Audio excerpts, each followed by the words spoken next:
नंदगांव नाम का एक गांव हुआ करता था, जहां सुबह सिर्फ चाय नहीं चुगलियां भी पकती थी। खेत हरे थे, लोग मेहनती थे, पर हर इंसान के अंदर कहीं न कहीं एक छोटी सी खुजली थी। किसी को ज्यादा जमीन चाहिए थी, किसी को ज्यादा इज्जत, तो किसी को बस यही कि पड़ोसी से थोड़ा आगे रहे। नंदगांव के सरपंच रामलाल जी थे। भले ही कोई उन्हें कैसा भी समझता, लेकिन उन्हें ऐसा जरूर लगता था कि वो अपने गांव के सबसे महत्वपूर्ण इंसान हैं। हर मीटिंग में सबसे ऊंची कुर्सी उनकी होती थी, हर स्कीम का पैसा उनके हाथ से गुजरता था और हर झगड़े में वो आखिरी फैसला सुनाते थे, चाहे वो सही हो या गलत। उसी गांव में रहती थी सावित्री, एक ऐसी सास जो सुबह उठते ही पहले 3 काम करती थी: भगवान को प्रणाम, चाय बनाना और बहू रिया में कोई ना कोई कमी ढूंढना। रिया, ये रोटी गोल नहीं है, रोटी एकदम चांद जैसी दिखनी चाहिए।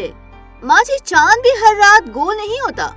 रिया के इतना कहते ही सावित्री गुस्से से उसे घूरने लगी, जिसके बाद रिया चुप हो गई और वापस रोटी बनाने लगी। सावित्री और रिया के बीच में ही बैठा था गोपाल, एक सीधा साधा आदमी जो ना ही अपनी बीवी को गलत ठहराता था और ना ही अपनी माँ को।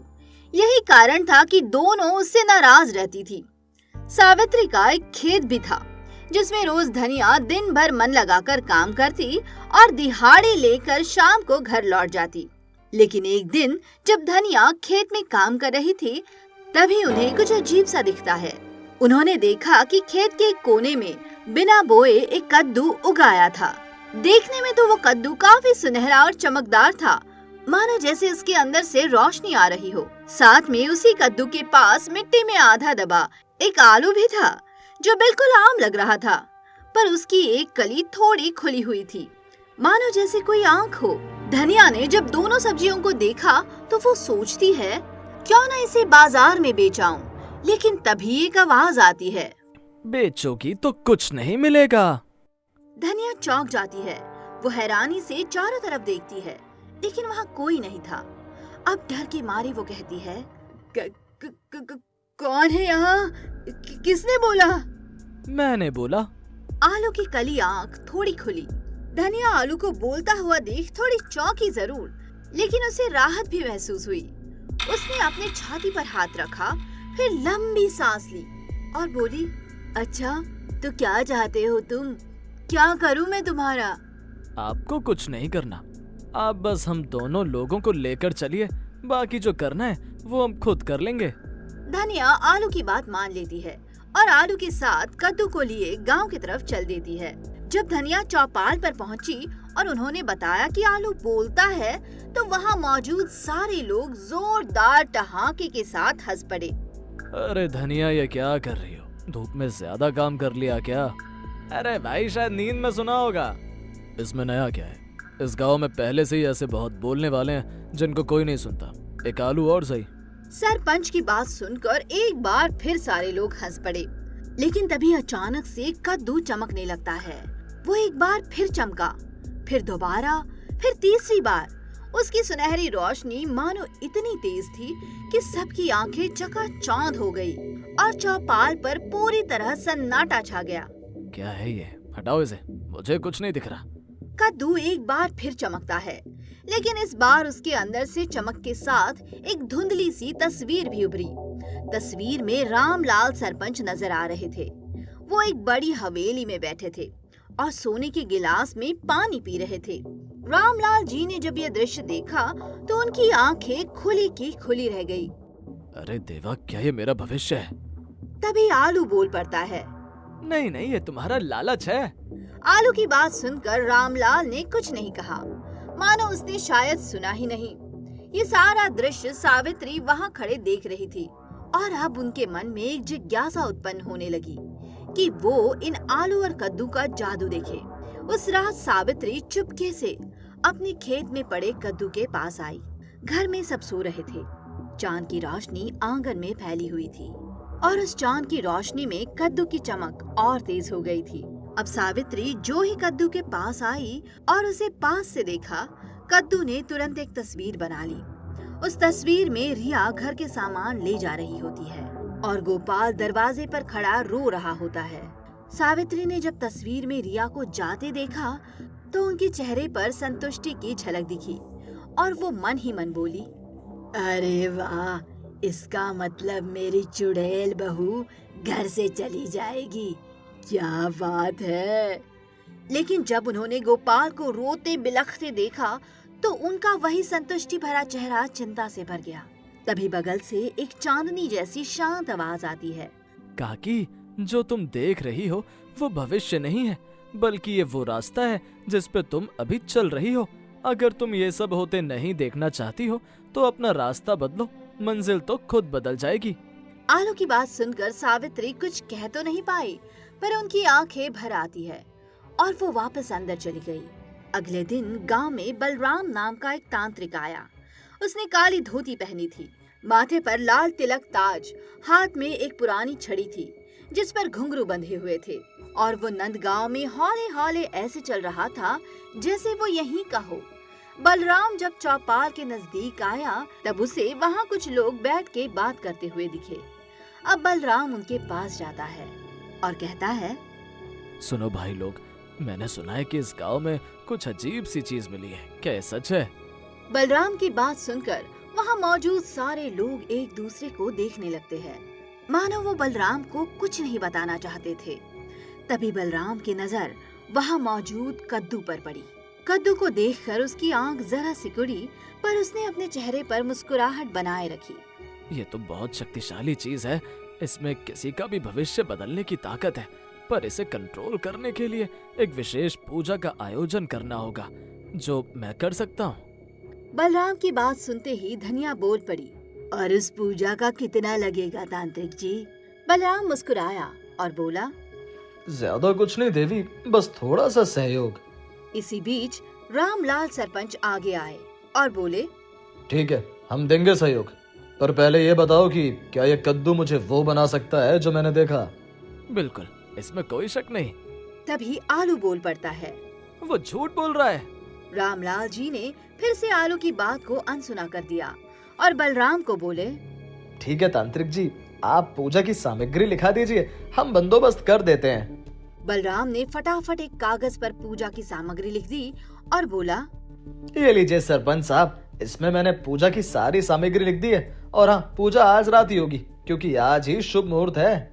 जैसा आपको ठीक लगे, हम तुरंत सामान का बंदोबस्त कर देते हैं। रामलाल जी तांत्रिक के कहे सारे सामान खरीद लाए और रात को बलराम ने अपनी पूजा शुरू कर दी।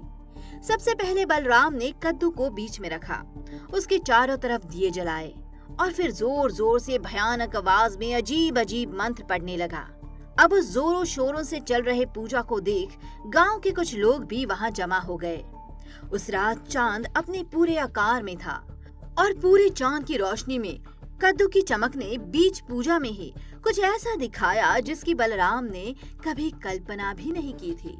कद्दू ने एक तस्वीर दिखाई जिसमें बलराम किसी छोटे से अंधेरे कमरे में अकेला पड़ा हुआ है। उसके हाथ में एक भी पैसा नहीं था और उसके अगल बगल में कोई उसका हाल समाचार भी पूछने को नहीं होता है।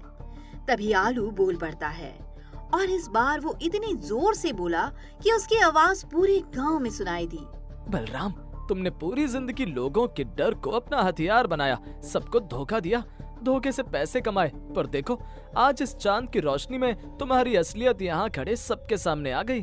आलू की जोरदार आवाज को सुनकर एक पल के लिए सब बहुत चक्के रह गए। बलराम पूजा पर से उठ खड़ा हुआ और बोला, ये सब बकवास है, इस आलू में कोई जादू वादू नहीं है।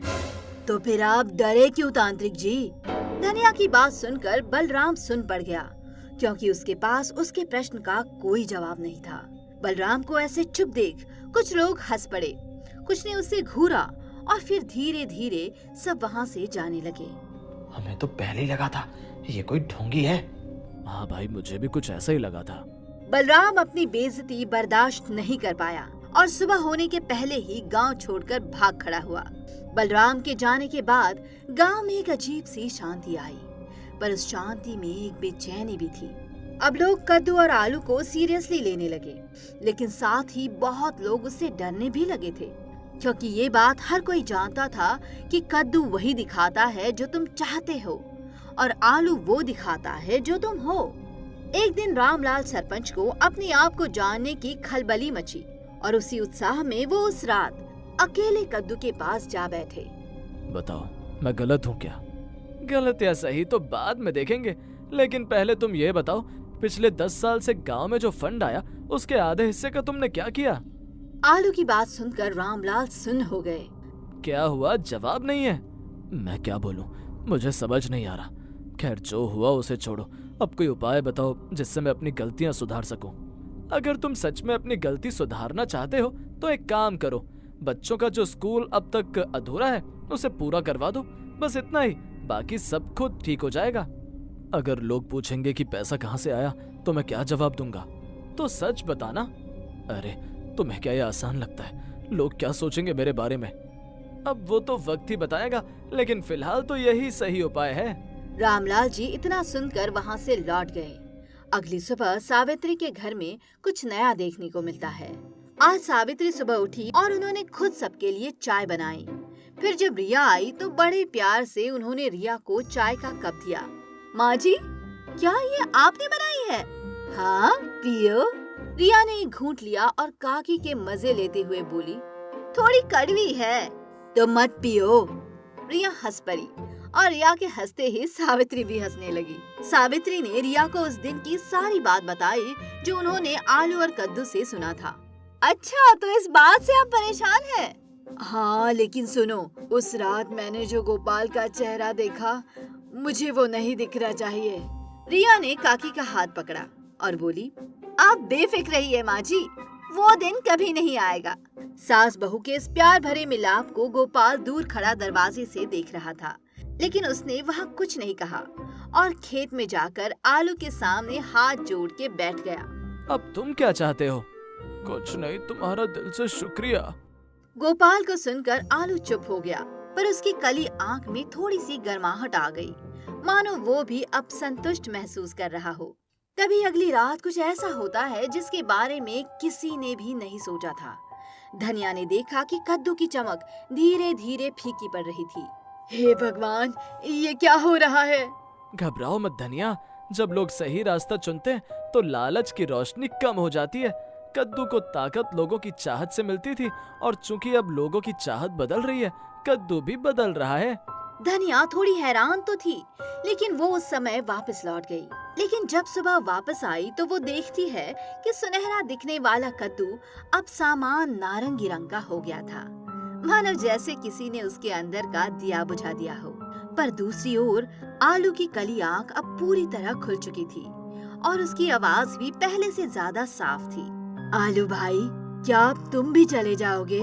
नहीं धनिया, मैं तब तक यहाँ हूँ जब तक लोगों को सच सुनने की हिम्मत है। अगले हफ्ते नंदगांव में कुछ नया देखने को मिलता है। रामलाल सरपंच ने एक पब्लिक मीटिंग बुलाई और उसमें उन्होंने बिना किसी बड़े ड्रामा और एक्सक्यूज के ये माना कि बच्चों के स्कूल फंड में घोटाला किया था, जिस कारण स्कूल अधूरा रह गया। इसीलिए उन्होंने वादा किया कि वो अपने पास पड़े हुए पैसे से स्कूल को पूरा करेंगे। सरपंच के इस बयान से कुछ पल के लिए वहाँ सन्नाटा छा गया, लेकिन तभी धनिया तालियां बजाती है, जिसके साथ एक के बाद एक सारे लोग तालियां बजाने लगते हैं।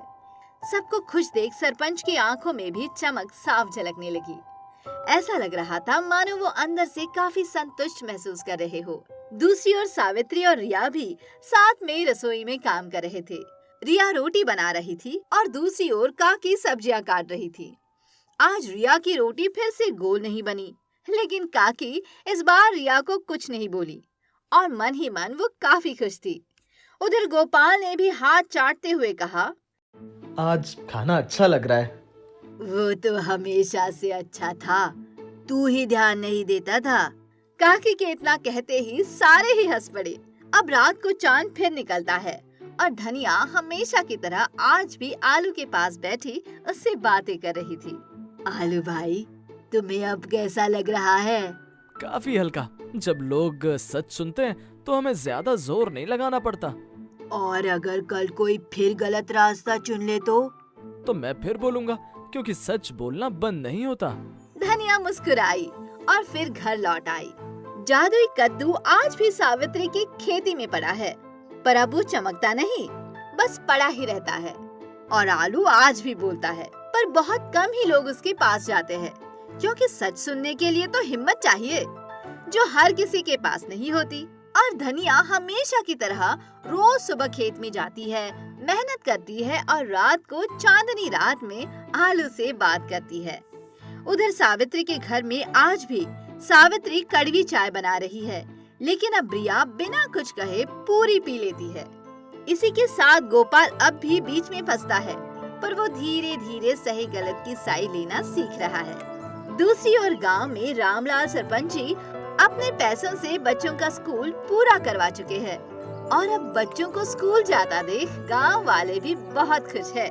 नंदगांव अब भी वही था, वही खेत, वही लोग, वही चांद और वही सूरज। फर्क बस इतना था कि अब लोग रास्ते चुनने से पहले खुद से सवाल पूछने लगे थे। तो देखा आपने, जिंदगी हमेशा दो रास्ते देती है, एक आसान और एक सच्चाई वाला। आसान रास्ता जल्दी खत्म हो जाता है, लेकिन सच्चाई का रास्ता लंबा और थोड़ा मुश्किल होता है। पर आखिर में जो सुकून मिलता है वो न कद्दू दे सकता है और न ही कोई तांत्रिक। वो मिलता है तब जब इंसान खुद से सच में ईमानदार बन जाता है।